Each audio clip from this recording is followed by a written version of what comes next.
Ooh, ooh, ooh. Welcome back to One Size Fits None. It's the Halloween season, and not to mention the only Halloween with a full moon that we're gonna get for another 19 years. So, in the spirit of things that are terrifying, today I'm going to be talking about math. But don't worry, there's also going to be a little bit of magic and a ghost story. You see, the other day I was out grocery shopping at my local antique store when I came across this very deck of Uno cards. I figured it'd be fun to bring home and play with my girlfriend, so I purchased it. But little did I know, this deck of cards had no special cards in it. It was just colors and numbers. There was no skip turns or reversals or +4s, and that's kind of lame. But also, this deck of cards happens to be possessed by the ghost of a man who died in the year 1089. When I first met him, he kept going on about things like imminent death and revenge, but I was way more interested in his unique ability to manipulate these cards. Let me show you what I mean. You're about to see something terrifying.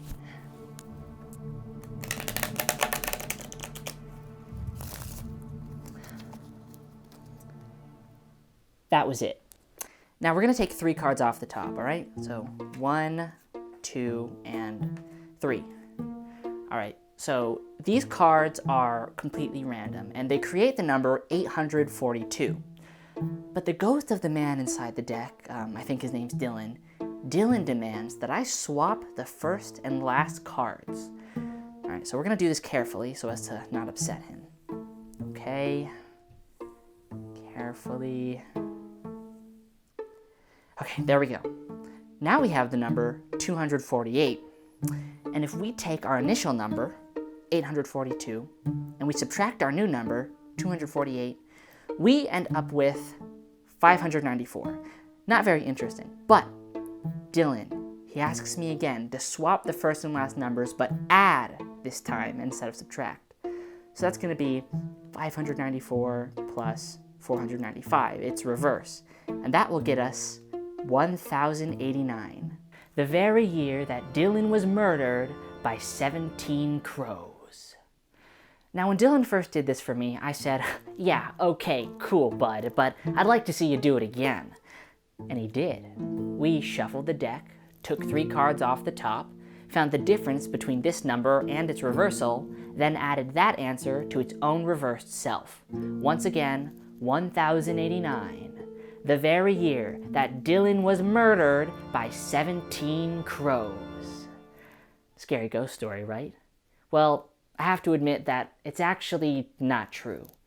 This deck of cards isn't possessed, and there is no ghost named Dylan who died in the year 1089. This is actually a sort of mathematical magic trick that allows you to take 3 random numbers and get 1089 every time through a simple process of reversal, subtraction, reversal, and addition. So, for example, we'll take 725. We can subtract 527 to get 198 and add 891 to get 1089. So, what the heck? How does this even work?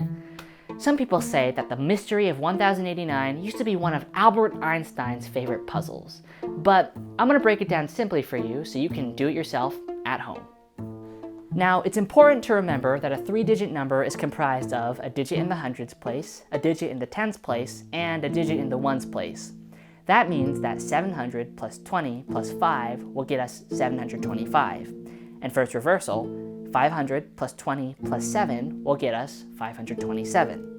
We can turn this into a simple equation where A is our first digit, B is our second digit, and C is our third digit. 100A plus 10B plus C will be our first number, and the reversal would be 100C plus 10B plus A.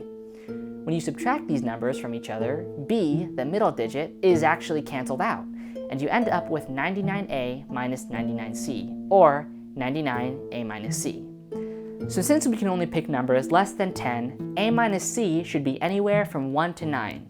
Here's a list of all the answers. We have 1 times 99, 2 times 99, 3 times 99, 4, 5, 6, 7, 8, and 9 times 99. In each of these situations, when you add any of these numbers to their opposites, you have 1089.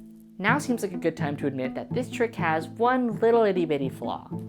If the first digit and last digit, A and C, happen to be the same number, then your equation ends up being 99 times 0, which disallows you from getting 1089, ruining the trick. 525 minus 525 is 0. It all ends there. You have to ensure that your first and last digits are different, either by having your audience pick 3 separate numbers, or by rearranging the numbers yourself if need be, changing it to 552 minus 255.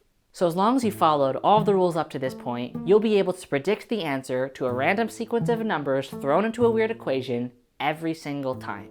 You can reveal your prediction however you want. Have 1089 written on a piece of paper in your pocket, draw it on the bottom of your shoe, you can even tattoo it to the back of your head. It really doesn't matter, because no matter what, you will be able to impress people the first time around. Because if you try and do it a second time, people will get suspicious that you're getting the same answer. 1089 is a simple, elegant, magical, and spooky trick.